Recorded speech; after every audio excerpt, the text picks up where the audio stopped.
In this session, we'll cover the main rules of entry and exit from business at all. You have to stop your business only if your discounted present value of expected future profits less than the value of recoverable assets. What does it mean? Let's consider each part in detail. In previous example of a jeans store, when we decided to continue the business or not, we analyzed only 1 month's profit. And what we need to do is to use the tool of discounted present value for different months and add up all these expected profits. Even if we decrease our price this month, it doesn't mean that it will be in its low level forever.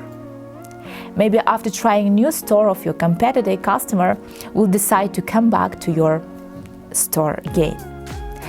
Then it will not be correct to close down the store immediately because you are not ready to cover all your fixed costs in 1 month. But here we have an uncertainty about your customers, whether they will come back or not. Suppose you think that the chance to get back your clients is only 25% and 75% chance to have unchanged situation. By using the tool of expected value, you put this $6,000 as a maximum profit you receive, and minus $1,200 when your competitor started his business. Then your profit is $300, and in this case, your expected profit is small but positive. You can keep your store and see after several months whether your expectations come true. As for recoverable assets, if you decide to stop your business, you can get back a portion of what you paid for these assets. For instance, the value of cash register or the computer. So if you have low future expected profit than the value of recoverable assets, there is no reason to exist as a business in the market. But what about entry conditions for new businesses? Before opening this fashion store, your competitor compared all his costs of entry against the expected profit, like the discounted present value from his business. And these costs may include searching for a good place, for example, to open the store, or going through the legal processes like the licensing, documentation, or the purchasing the land, or building the store, designing the store, and also the hiring employees.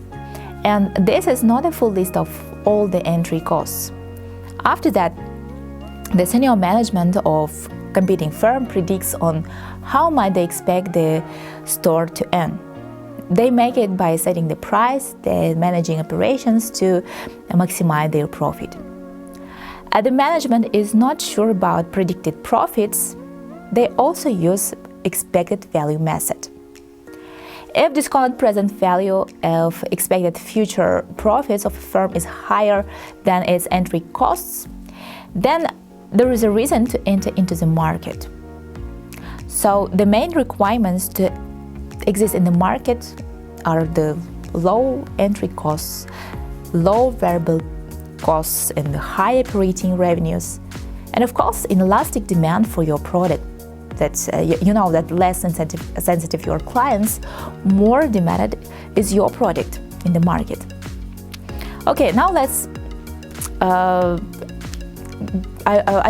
me give the additional term like the sunk cost that will be also beneficial for you, useful to use in entry costs. So we consider that recoverable cost incurred once that can be recovered, then the sunk costs are the costs that also incurred once but cannot be recovered.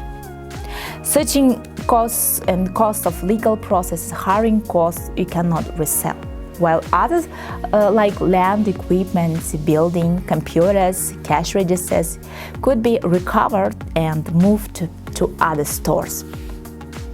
One more important point that managers should not include sunk costs in their calculations. They have to ignore them. When companies do this mistake, we call it sunk cost fallacy. Okay, We learned that in order to take decision on starting business or stopping it, we have to follow the next rule. If discounted present value of future profits is lower than value of recoverable assets, you have to exit the business. If the discounted present value of future profits is higher than its entry cost, then you can say that, or you can start, or continue a business.